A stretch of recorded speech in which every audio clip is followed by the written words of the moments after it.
ஒரு blood donation மூலம் 4 patient உயிர்கள் காப்பாற்றப்படுகின்றன. ஒரு பிளட் டொனேஷன்ல 350 ml பிளட் எடுக்கப்படும்.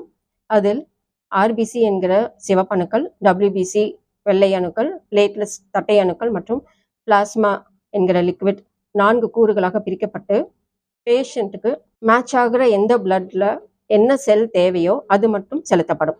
அது மட்டும் இல்லை, டொனேட் பண்ண பிளட்ல malaria, syphilis, HIV, hepatitis C, hepatitis B ஆகிய கிருமிகளுக்கு டெஸ்ட் செய்து பிளட்ல எந்த இன்ஃபெக்ஷனும் இல்லாத பாதுகாப்பான சேஃபான பிளட் கொடுக்கப்படும். மேலும் இப்போ டெக்னாலஜி டெவலப் ஆனதுனால பிளட் டோனர்ஸ் கிட்ட இருந்து தேவையான செல் மட்டும் மெஷின் மூலமாக பிரிக்கப்பட்டு மீதி உள்ள செல்ஸும் பிளட்டும் மறுபடியும் டோனர்ஸோடைய உடலுக்கே செலுத்தப்படும். இதன் மூலம் என்ன அப்படின்னா, தேவையான செல் மட்டுமே டொனேட் பண்ற மாதிரி இருக்கும். இந்த மெத்தடுக்கு பேரு சைட்டாஃபெரிசிஸ். ஸோ இது ஒரு புது டெக்னிக். இப்போ எல்லாமே இது ஃபாலோ பண்ணிட்டு இருக்கோம்.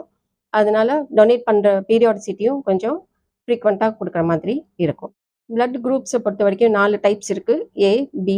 ஏபி, ஓ குரூப். இது மேலும் RH பாசிட்டிவ், RH நெகட்டிவ் என்று பிரிக்கப்படுகிறது. இதில் ஏபி பாசிட்டிவ் யூனிவர்சல் ரெசிபியன்ட், இவங்களுக்கு எல்லா பிளட் குரூப்பும் பொருந்தும். ஓ நெகட்டிவ் யூனிவர்சல் டோனர், இவங்க யாருக்கு வேணால் பிளட் கொடுக்கலாம். ஸோ இது rare blood group. O negative rare blood group, கிடைக்கிறது கொஞ்சம் டிஃபிகல்ட்டாக இருக்கும்.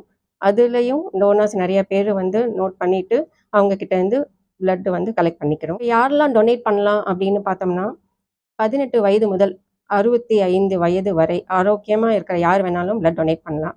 அவங்களுடைய பாதுகாப்பிற்காக வெயிட் 45 kgsக்கு மேலே இருக்கணும். ஹீமோகுளோபின் 12.5 grams குறையாமல் இருக்கணும். ஸோ இவங்க ஆண்கள் பெண்கள் 2 பேருமே டொனேட் பண்ணலாம். ஆண்கள் 3 மாதத்திற்கு ஒரு முறையும், பெண்கள் 4 மாதத்திற்கு ஒரு முறையும் பிளட் டொனேட் பண்ணலாம். இப்படி டொனேட் பண்ணுறப்போ அடுத்த 24 மணி நேரத்திலேயே இந்த செல்கள் புதுசாக உற்பத்தி ஆயிரும்.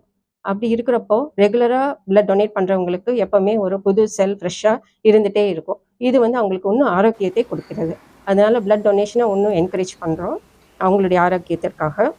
பிளட் டொனேட் பண்ணுவதற்கு முன்னும், பிளட் டொனேட் பண்ண அன்றும் பிளட் டோனர்ஸ் நல்ல ஆரோக்கியமாக சாப்பாடு எடுத்துக்கணும், நிறையா நீர் ஆகாரம் எடுத்துக்கணும், ரொம்ப ஸ்ட்ரெயின் பண்ணி வேலைகள் செய்யக்கூடாது, ரிலாக்ஸ்டாக ரெஸ்ட் எடுத்துட்டு ஸ்ட்ரெஸ் ஃப்ரீயாக இருக்கணும்.